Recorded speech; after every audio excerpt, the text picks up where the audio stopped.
Drayen is a wanderer of the First Order, a servant of the king, charged with confronting the dark elements of the world in mortal combat. But he wants nothing more than the simple life of family and friends and to be surrounded by his children and grandchildren in his old age. Join him in his quest for freedom. Buy The Wanderer now in paperback or for Kindle. Links are in the description. Yes, so my book has been released into the wilds of Amazon. Go ahead and check it out if you would. It is called The Wanderer, and you can buy it on Kindle and in paperback. It's not for children, so if you're thinking like, oh, I'll get this for, this 12-year-old kid I know who likes medieval fantasy. Not a good idea. Maybe 16. 16 is probably good enough. 16 and up. So some adult situations in the book. I do want to thank everybody for stopping by and supporting my channel. I do have other news in addition to my book being released. I have received enough views now to qualify for the YouTube Partnership Program. So thank you all very much for supporting me in my journey on YouTube. It only took me 4.5 years. 4.5 years to get to this point. Let's see if YouTube actually agrees to partner with me. I mean, if they partner with me, that means I can get paid from YouTube for making my videos, for watches on my videos. So, all right, now, that being out of the way, thank you all for stopping by. Please remember to like, comment, share, subscribe, and make sure that you're still subscribed because YouTube does unsubscribe people every single day. You can find me over on Rumble, Twitter, Odyssey, and BitChute. Let's get into this article here. We have another Dungeons & Dragons role-playing game, diversity, equity, and inclusion situation happening here. I found this article, PBS NewsHour, how a new generation of gamers is pushing for inclusivity beyond the table. For decades, players of tabletop role-playing games, TTRPGs, have used dice, pens, and paper to engage in a form of entertainment that combines collective storytelling with strategic puzzle solving and combat simulation. Once considered a niche hobby, these types of games are experiencing a boost in mainstream visibility thanks to series like Netflix Stranger Things and the upcoming film Dungeons & Dragons Honor Among Thieves, which actually is already out. So this article is actually a couple months old. Okay. As TTRPGs permeate popular culture through podcasts, live-streamed internet shows, and celebrity boosters, the community surrounding them is becoming more diverse. Traditionally seen as a pastime for white male suburbanites, tabletop gaming has more recently become a platform for minorities and marginalized people to tell their own stories. I don't care how you saw it, it was always available to anybody. Anybody could walk into the bookstore, buy the games, and play the games. People of color and women have always been a part of TTRPG culture, said Steve Dashiell, a postdoctoral fellow at American University who specializes in studying male-dominated subculture. But actual play shows, the term for a tabletop role-playing game performed for audiences, give them more visibility, Dashiell added. I don't understand what he's talking about there. A name I can't pronounce. I'm going to call this person Langar. Is something of a celebrity game master or someone who facilitates TTRPG sessions for players at a table. When playing, Langer said she gravitates toward non-human characters like elves and merfolk.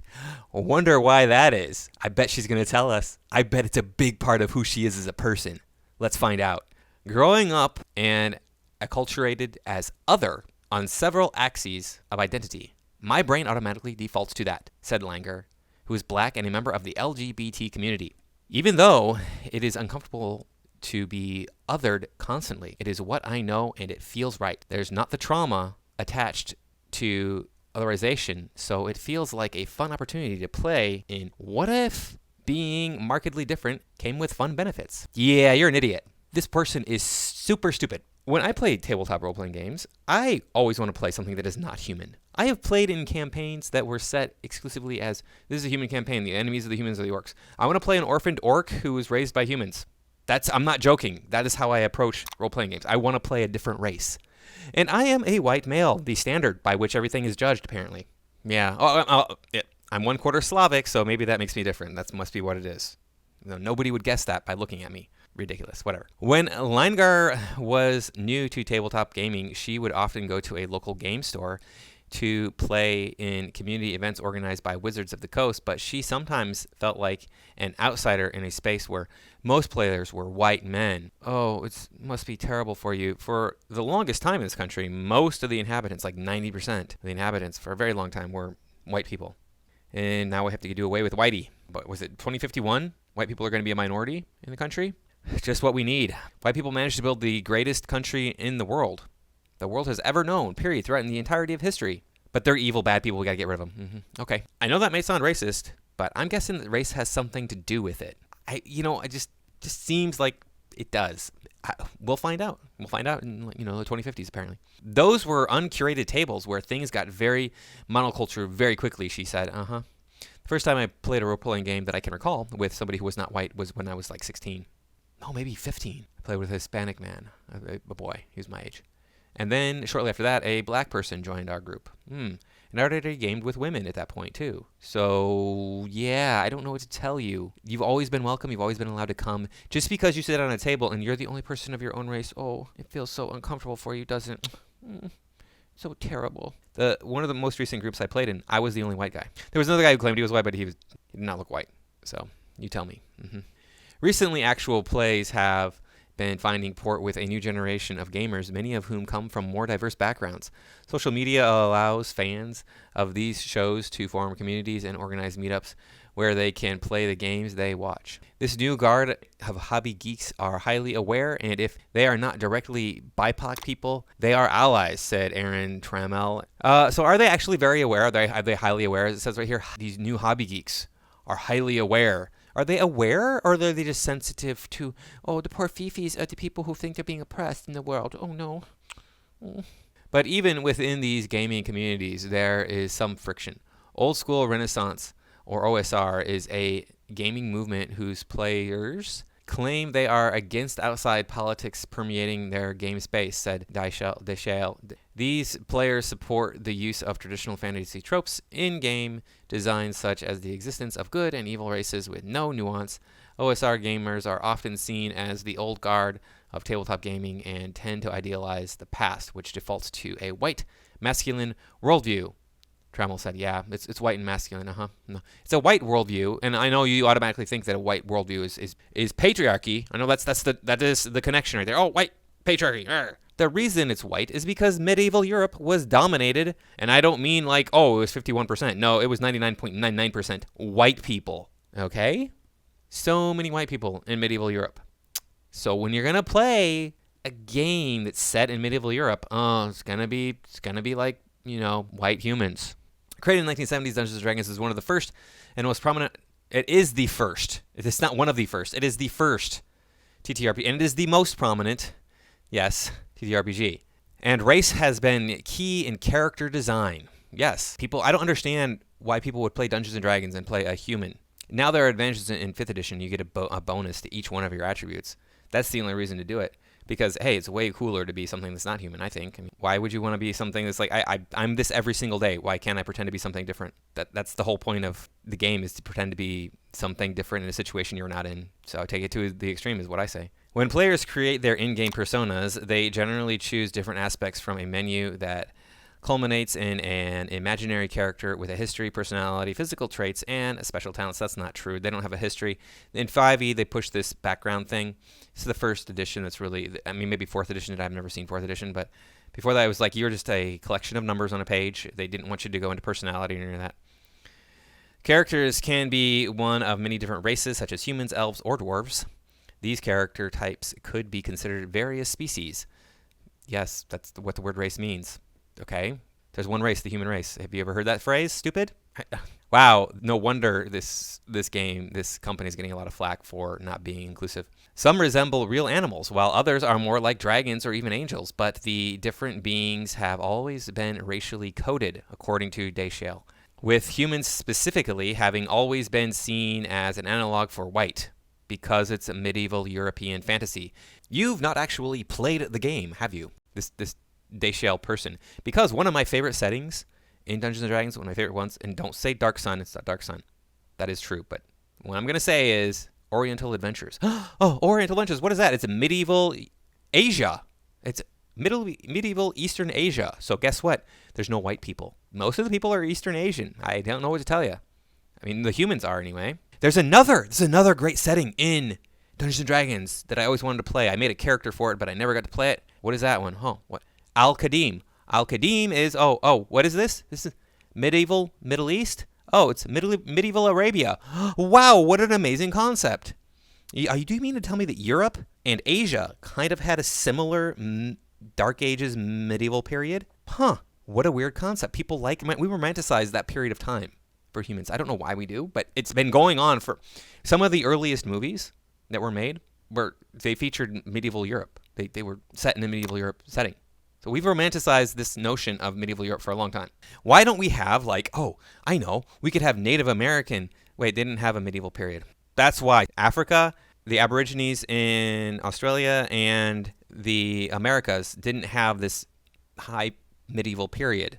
They never really had a medieval period. You didn't see Native Americans running around in metal armor, carrying metal forged weapons, riding on horseback. Why? Well, part of the reason is horses didn't exist in the Americas until Europeans brought them. Neither did pigs, by the way. Pigs were brought to Florida. That's it. One time, pigs were brought to Florida. Now they're everywhere. So the reason that you're seeing only white people in Dungeons & Dragons, as you should, is because it's set in medieval Europe. Now there's Oriental Adventures, which is set in medieval Asia, and Al-Qadim, which is set in medieval Asia. If you don't want to play white people, play one of those. What a concept. They've already covered all their bases, but people don't know this. It's just like the aliens. There's no strong women in movies. Go watch Alien from, 1977, 1978, something like that. Okay, but I'm sure there were movies before that had strong women too. Anyway, Dungeons & Dragons has a tradition of promoting humans as the best or most versatile characters. Gary Gygax, the creator of Dungeons & Dragons, was a self-described biological determinist. He believed that different races of people were biologically distinct and capable of different things in life. Sources, please? Maybe he said that. I'm not saying he didn't, but do you want to maybe prove that to me instead of just claiming he said it? And the reason in Dungeons & Dragons that humans are seen as the most versatile. They're actually, I think, going to go into this in the next paragraph. Let's go ahead and read the next paragraph. This can be seen in early D&D with non-humans or demi-humans having level caps, said Trammell. This means that in earlier editions of the rules, non-human characters could never achieve the same degree of growth as the human characters. Okay, that's important because this is how they handled it in Basic Edition, First Edition. And I don't know if they did it in Second Edition. I think they might have. In Second Edition, I don't remember.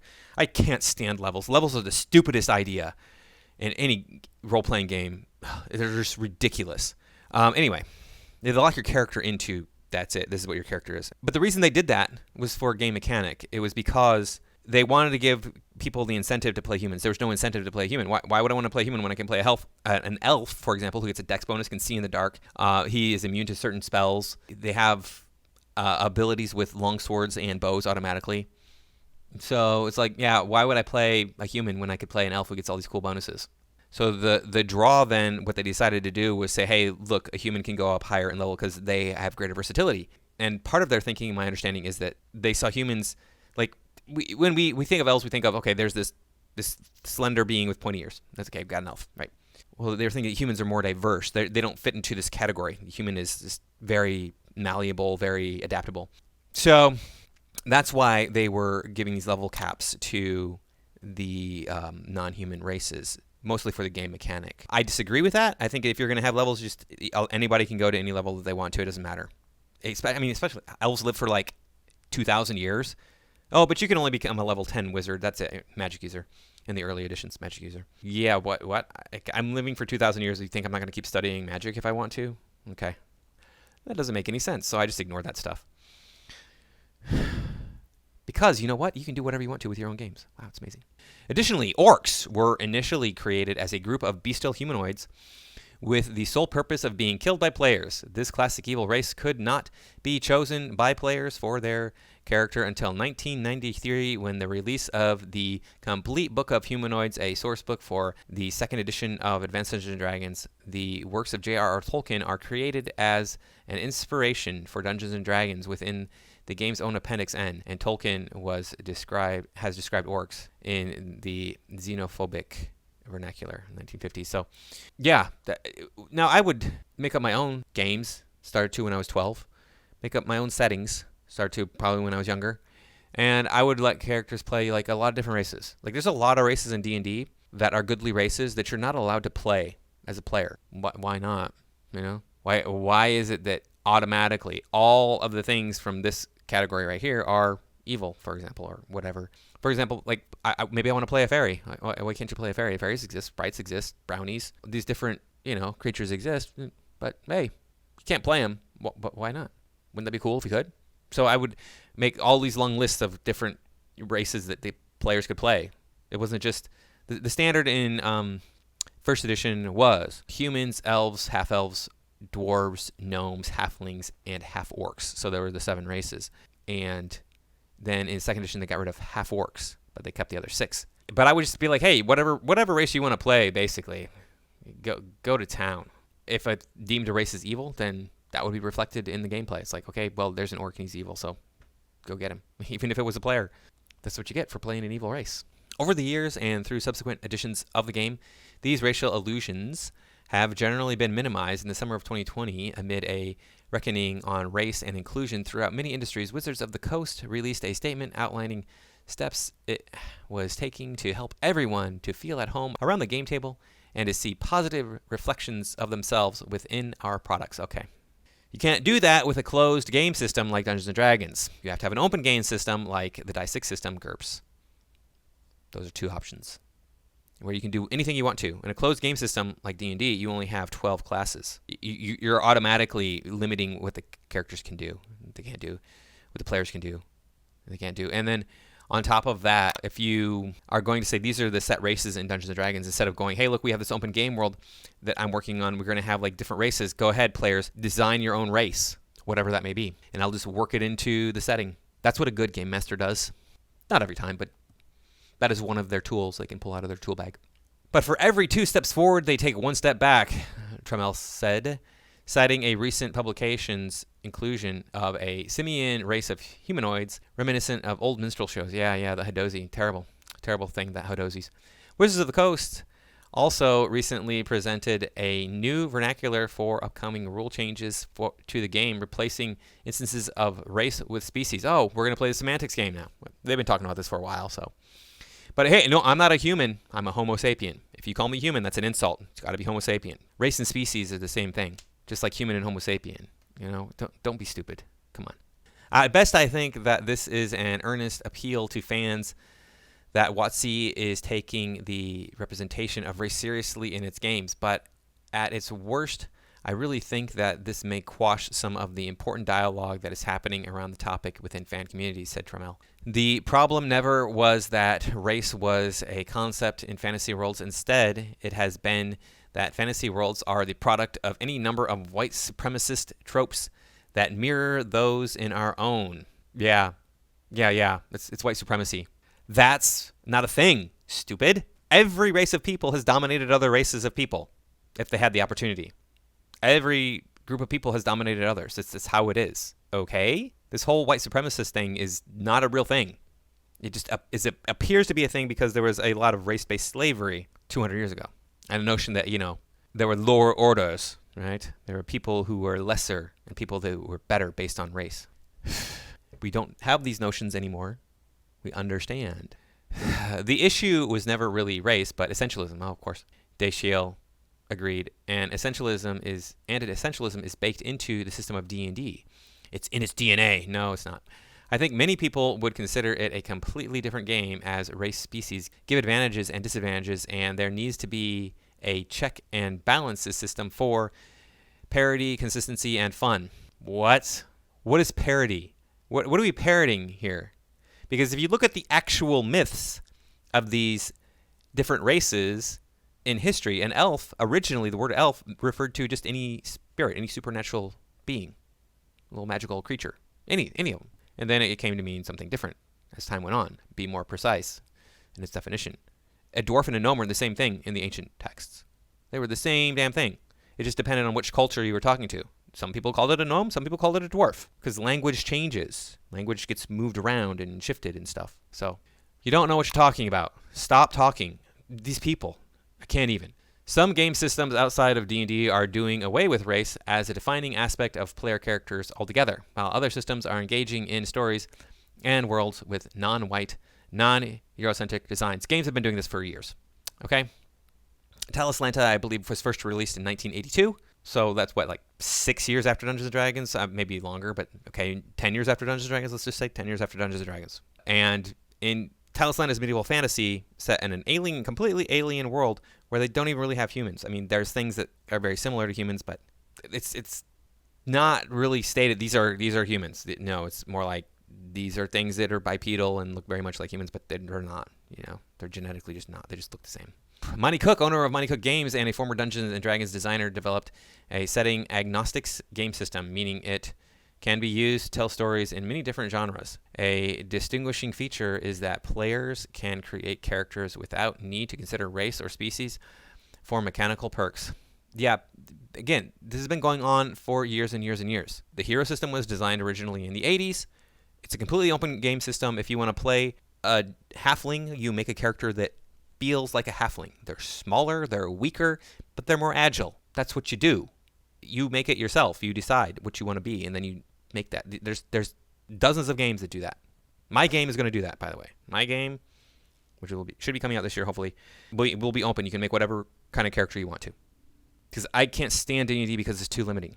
That's it, really. I mean, there's a couple other things I don't like about D&D, but the main thing is like, I'm stuck with this thing. That's it. I'm just this thing. That's it. I want to have this ability. No, you can't have that. Why not? Because you're not high enough level. Okay.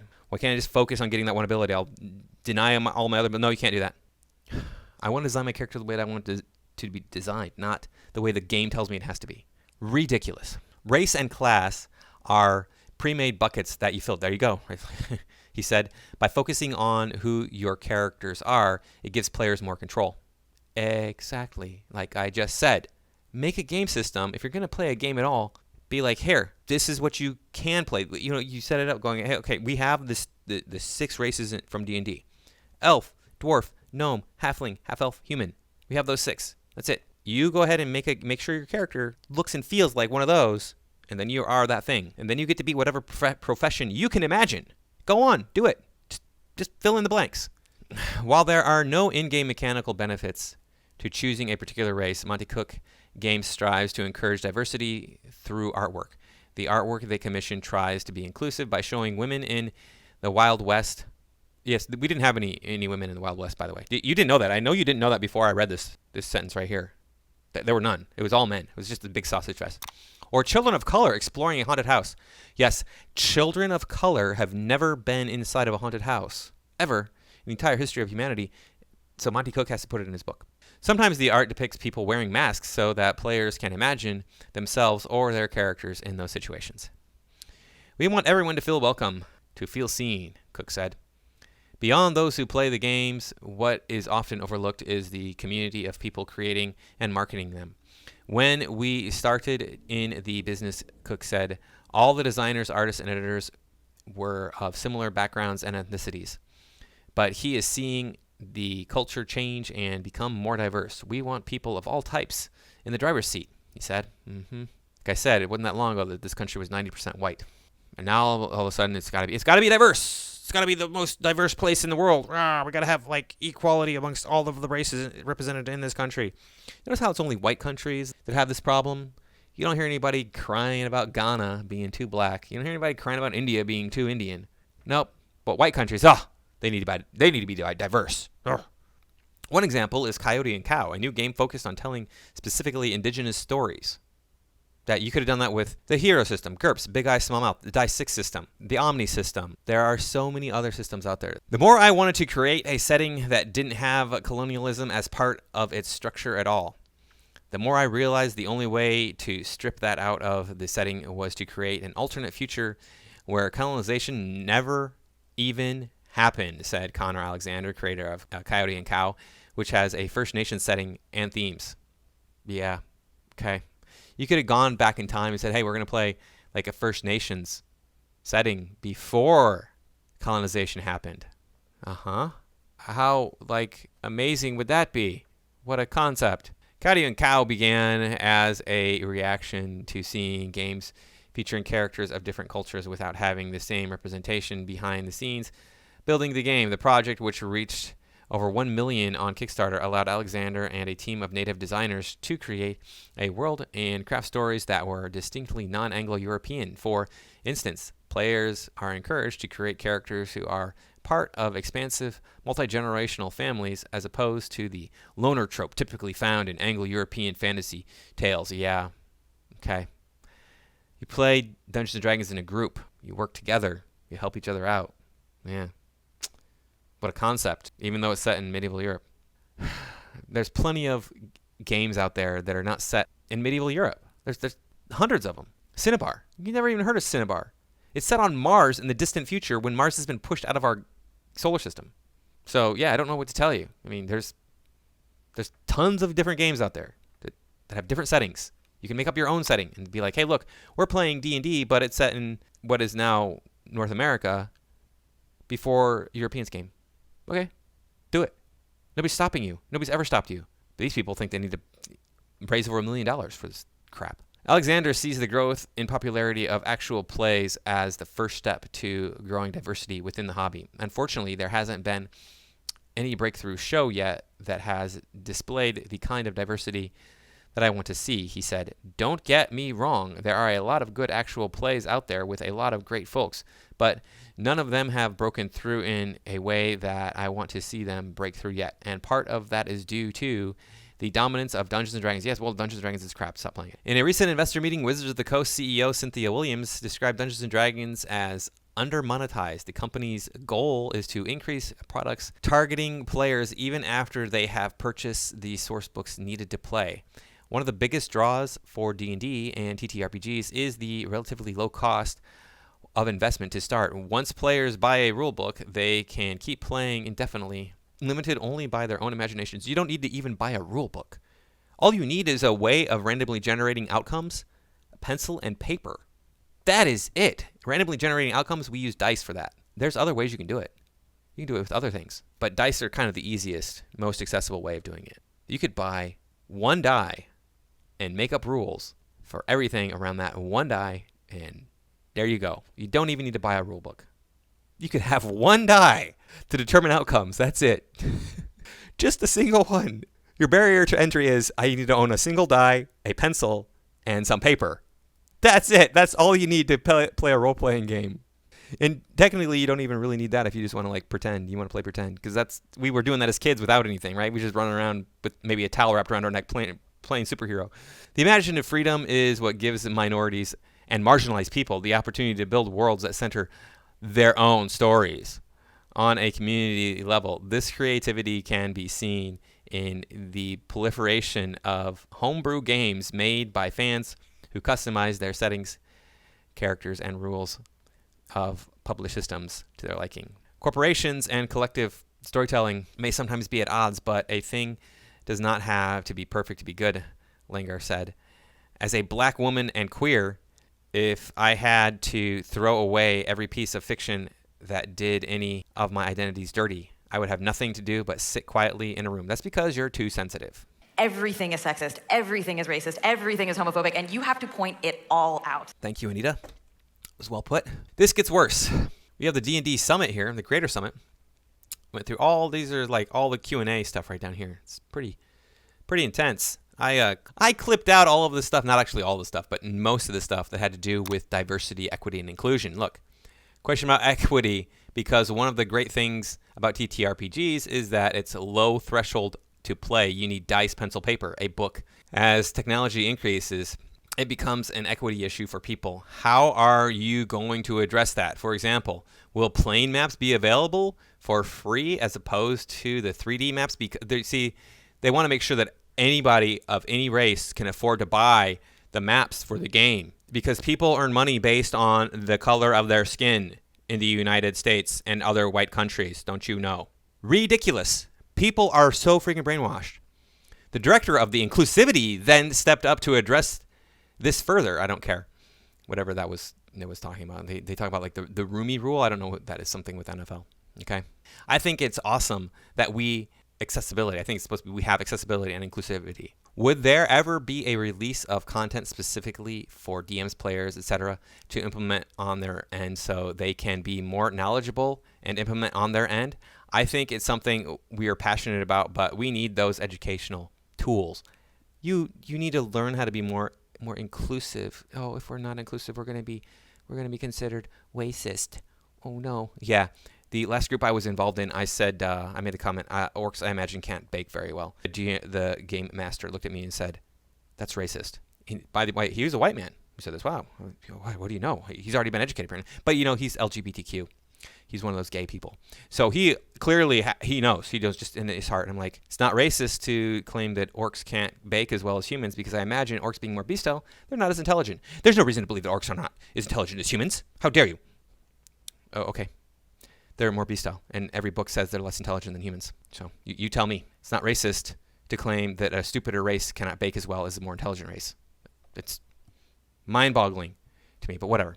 Cultural consultants are often used to shelter from criticism about promoting or hiring marginalized people into decision-making roles.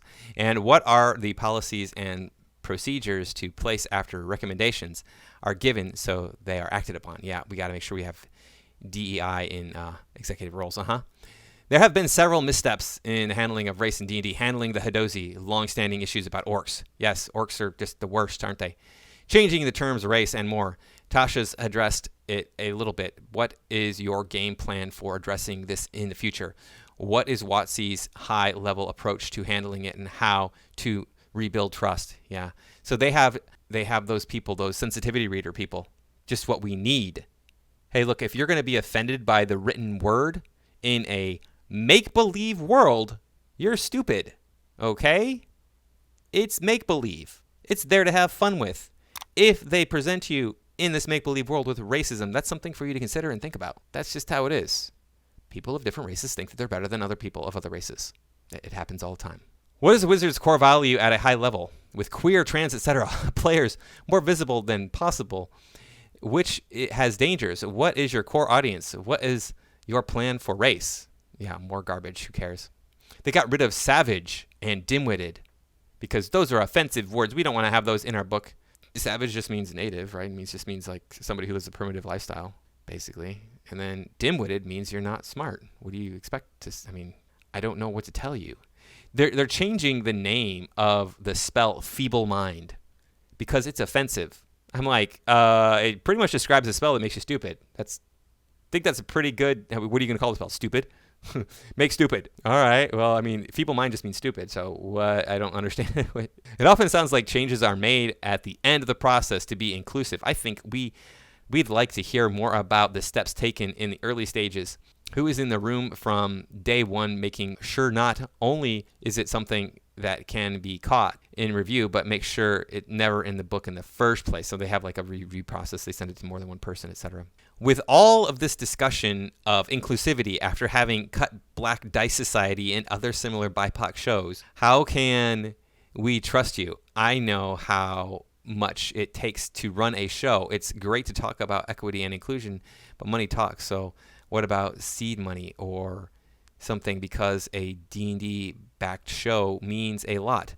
Pulling the rug out from under us is hard. I want someone who can touch the money and answer this question. The response was, I don't know this history. I don't know the history of that. I don't know what you're talking about. These fans are the problem. These fans are insane. Oh my gosh, the Hadozi is racism. Oh no, they were slaves. Oh no, not good. It's like, dude, slavery existed. It's not about race. Okay? Right now, you can go to countries where there's slavery and you'll see it's not about race. Not always. Sometimes it is, but yeah, typically it's not about race. It's just about enslaving people. As someone whose culture is stereotyped by monk, how will it change? Seriously, dude? Seriously. I am not Asian. Probably somewhere back in my ancestry, a long, long time ago. But not Eastern Asian. It'd be Middle Eastern. The monk is my favorite type of character to play. Martial artist. I love playing martial artists. Probably because in real life, I want to be a badass martial artist. Well, I'm not going to be. I have too many health issues to be that awesome. I love the monk. These people are like, oh, don't stereotype the monk. It's terrible. I'm like, dude, seriously. You could have the monk be anything. They're changing chi. They're changing chi to spirit points. In the original Oriental Adventures, it was called ki. Ki, not chi, from the Korean instead of from the Chinese. It's so silly. These things are like, I'm upset because you made the monk and it's a stereotype of my people. No, it's not. I don't think about Asian people and go, oh, they're all martial artists. Who thinks that? Who sits down? Little kids, yeah. When I was a little kid, I was like, oh, dude, you're from Japan, dude. You must be like total kung fu master. And it's like, kung fu comes from China. I didn't know. I was a little kid. Little kids don't know this stuff, but adults should be educated enough to know, like, hey, this is not how it works. Another question about how inclusion review works. There you go. It's like more questions about how inclusion and review. Okay, so this is the thing that everybody's talking about now. The species, the change that's happening right here, right now. 9 species. New background, new spells, new weapons. The Goliath is joining the core species. It was so popular in the most recent UA, Unearthed Arcana, and it warms our hearts because we wanted to add it for a long time. We view the Goliath as having a relationship to giants akin to the way the Dragonborn do to dragons. Orc instead of half-orc. Similarly, there are elves but no half-elves. You can still play the 2014 versions. We already have 3 elf variants in the player's handbook. We also haven't been thrilled for years with anything that begins with half. The half construction is inherently racist. There'll still be in D&D Beyond and the 2014 player's handbook if you want to play them. We'll be making it easier to build your own background, etc., blah, blah, blah. Garbage that we don't need to hear about. They're against half-elves and half-orcs. What about halflings? That's a half. That is a half. They're halflings. So they must go too, right? You can't have them in there. Why is this racist? The only thing I can imagine that makes this racist is they're seeing this as a way of breeding out elves. They're seeing it as a way of breeding out orcs. Well, it's accepted in whatever setting. I mean, most settings accept that like orcs are prolific. They mate like bunnies, right? Making new orcs all the time. Like every 9 months, these orc women are given birth. So there's like more orcs than there are the goodly races in the world, and they could overrun the goodly races if they were intelligent enough and charismatic enough to organize, but they're just not. That has been stated in a very popular Dungeons & Dragons novel series, the Dark Elf series. Briefolt's Law dictates very clearly how you eliminate a population. You simply take the women of that population and then breed them with people of a different population, which is what we see happening in this country with white people, where everything is encouraging white women to go be with men of color. So is that what they're saying? I mean, if Black Lives Matter, you're not supposed to intermingle. But really, it does matter if it's the women. That's how you breed out another group of people. Yeah, I don't know why they think this is racist. And you know what? I don't even really like... The thing is, that when I run my games, when I set up my worlds, you can't intermix species. You can't intermix races. You can't. Because what they're saying with the half-orc and the half-elf, what they're saying is that elves, orcs, and humans are all the same thing. Because a half-orc is a human orc. A half-elf is a human elf. They're saying that they can all interbreed, so therefore they're all the same species. They're all the same race. That's stupid. Why then even bother having... You just call them all human and say, okay, well, some humans look like orcs, some humans look like elves. Doesn't make any sense. So when I set up my own games, I typically don't allow for intermixing, and unless there's some sort of magical or genetical engineering that allows 2 species to mix. The only time I really liked having half-breed races was in Dark Sun. If you've never played Dark Sun, it's very interesting the way they set up the half-breed races. They have half-dwarves. So they have dwarves that mate with humans, and they turn out to be like 5.5 feet tall and super stout, like super freaking ripped. It's like Ronnie Coleman when he was super amazingly huge. And the half-elves they had were more like the original elves in Dungeons & Dragons. And I like that because I like the elf. The elf is my favorite race of character to play. The half-elves in Dark Sun are more like elves in regular D&D. And then they had the half-giants. And you're thinking, wait a second, how does a human mate with a giant? That doesn't make any sense. Yeah, so the half-giants were magically created. They were 10 to 12 feet tall. And they were a magical construct taking, giants and humans and mixing them together using magic. And that's pretty cool. I had never played a half-giant, but that is an interesting concept to think of. Okay, there's these things that are running around 11 feet tall. They kind of keep the peace and do hard labor. Maybe we don't make them angry. Yeah, like the little ones probably should not make the big ones angry because the big ones will smash you. But in D&D, screwed it all up, of course. Oh, the half giants, they get like a +2 strength. Or something. It was probably +4, but still, it's like, really? They get a +4 strength. That's it. They're 4 times as big as humans because, right, if you go twice as tall, you got to go twice as wide and twice as thick. So actually 8 times as big as humans. So yeah, they should have like +8 strength probably at minimum. What do I know, though, right? I only think about these things all day long because I'm making my own game. So what about tieflings? We got to look at tieflings. So first time I came across tieflings was in a novel. I did not remember the name of the novel. It was a Dungeons & Dragons novel. It was a good book, but I gave it away because I was like, I'm never going to read this again. And I was like, what the heck is a tiefling? And I looked that up, the definition. Maybe there was a definition in the book, because I think it did give a definition in the book, and it said half-demon. So tieflings are half-demons, according to that original definition. There is a tiefling in the Dark Elf series. If you haven't read the Dark Elf series, I think it's still continuing to be written by Mr. Salvatore. But this tiefling comes from a combination of demon and elf. Apparently, it's just any demon mixed with any goodly race. I don't know. Or anything other than a demon.